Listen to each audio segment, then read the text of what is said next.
जो जिला पंचायत सदस्य हैं उनसे हम जानकारी लेंगे कि उनका थोड़ा परिचय लेंगे, उसके बाद ये घटना कैसे घटित होगी। सर थोड़ा बताइए। तो देखिए, आप इस दुख की घड़ी में आए हमारे क्षेत्र बिमावल में, मैं आपका दिल की गहराई से धन्यवाद देता हूं। मैं प्रद्युम्न यादव, पूर्व जिला पंचायत सदस्य, निवर्तमान जिला अध्यक्ष समाजवादी युव जनसभा। बहुत दुख है मुझे कि जहां सरकारें तमाम प्रकार के वादे कर रही हैं, तमाम प्रकार की योजनाएं चला रही हैं, कभी मुद्रा योजना के नाम पे, कभी केसीसी के नाम पे, कभी आप सुनते हैं कि पशु आश्रय के नाम पे, कहीं आप सुन रहे हैं व्यवसाय के नाम पे। ये सब चीज़ें कहीं दिखाई नहीं दे रही। आप देख सकते हैं कमेरा समाज खड़ा है, और जिस तरह की घटना हुई है कल रमेश गौतम पत्नी सुनीता जी द्वारा, केवल इसलिए हुई कि वो कमेरा परिवार था, जीविकापार्जन के लिए फाइनेंस कंपनी है, उसके द्वारा उसने लोन लिया था समूह के माध्यम से, और एक छोटा मोटा रोज़गार चलाना चाहती थी, और रोज़गार ठप हो गया, रोज़गार नहीं चल पाया, आय स्रोत उससे नहीं हो पाया।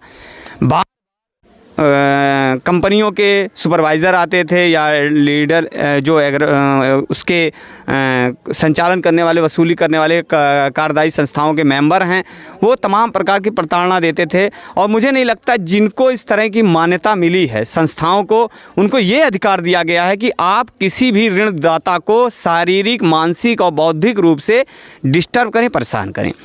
अब गृहिणी थी, कमाऊ पर्सन महिला थी, कहीं ना कहीं उसको लगा कि मैं ऋण नहीं दे पाऊंगी। पता चला कल जो उसका मालिक है, उसका संस्था का कर्मी है, वो पवन प्रमोद आया था यहाँ, और उसने यहाँ तक कह दिया कि आज मैं रात यहीं रुकूंगा।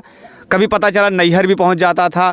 और उसके पति के द्वारा जो बताया गया कि मतलब काफ़ी रूप से, और इसका शिकार वही परिवार नहीं है, इसका शिकार आप इससे पहले मैंने सुना था भी चौहड़ा में इस तरह की घटना हुई थी, माडर मऊ में हुई थी।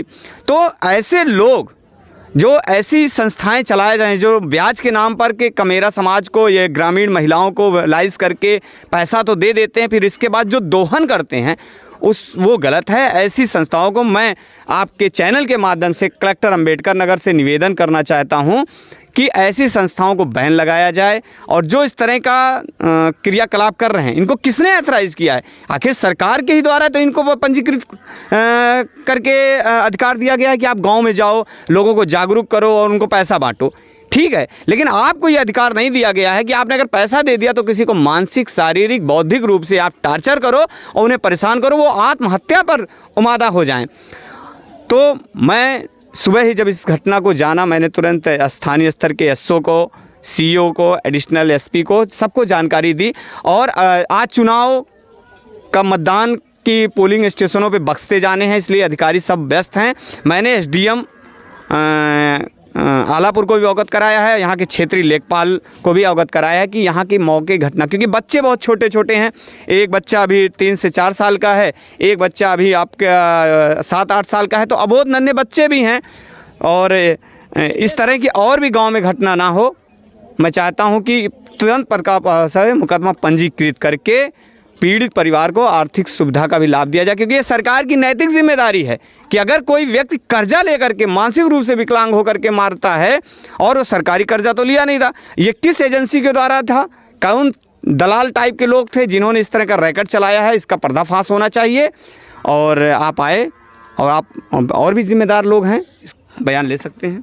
सर एक बात यह है कि मानसिक रूप से इतना प्रताड़ित कर दिया गया कि इस नवविवाहिता जो छोटे छोटे बच्चे हैं उसको फांसी लगाना पड़ा, तो आप मांग क्या क्या करना चाहेंगे? देखिए, मैं ऐसे कृत्य करने वाली एजेंसियों को मांग ये करना चाहता हूं कि इनके ऊपर कानूनी कार्रवाई हो, कानूनी कार्रवाई करके उनको जेल भेजा जाए, और जो भी इस घटना के सूत्रधार हैं, चाहे वो संस्था वाले हों, चाहे समूह संचालन करने वाले लोग हों, सब पे कार्रवाई होनी चाहिए।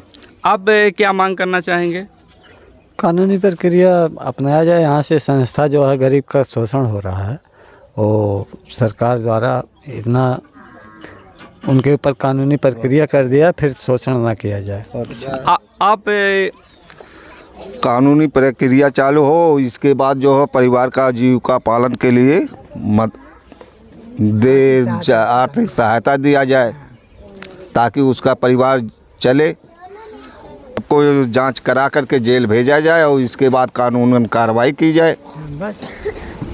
हो गया। और कुछ मांग करना चाहेंगे? और भाई आर्थिक रूप से मैंने कह दिया कि अब ये तो एसडीएम राजस्व का मामला है और भाई ये हम भारत के नागरिक हैं ना, जहाँ सरकार कह रही है, दावा कर रही है कि कोई भी आदमी अब रोजगार कर सकता है। कौन सा रोजगार है? रोजगार के लिए तो पैसा लिया था और रोजगार के लिए पैसा उन ठगहरों से लेना पड़ा, प्राइवेट एजेंसियों से लेना पड़ा। पता नहीं अगर रजिस्ट्रेशन हुआ है तो किसके थ्रू हुआ है? क्या उसका तहसील में कहीं रजिस्ट्रेशन है या ब्लॉक में है, डीएम के यहाँ पंजीकृत है कि हम इस तरह की संस्था चला रहे हैं, इस तरह के मिनी बैंक चला रहे हैं, उस बैंक के माध्यम से हम पैसा बांट रहे हैं? इसकी जानकारी है प्रशासन को, इसकी जानकारी है। जो भारत मनी बैंक के नाम से ये बैंक चल रहा है, क्या डीएम अंबेडकर नगर को या एसडीएम आलापुर को या किसी विभागीय सरकारी व्यवस्थाई संस्था को जानकारी है? कोई जानकारी नहीं। ये फ्रॉड लोग हैं और हमारे समाज के लोगों को, ये जो अति पिछड़े लोग हैं, एससी लोग हैं, कमज़ोर लोगों हैं, उनको भला फुसला करके आर्थिक रूप से अपनी तरफ आकर्षित करके उनका शोषण किया जाता है। ऐसे तमाम परिवार इस गांव में हैं। अभी बहुत बड़ा चिट्ठा खुलना बाकी है। तो मैं प्रशासन से मैंने फिर वही कहा, जाने वाला चला गया, उसके जो बच्चे हैं उन बच्चों को देखते हुए उनके शिक्षा दीक्षा के लिए, उनके भरण पोषण के लिए पूरी व्यवस्था की जाए।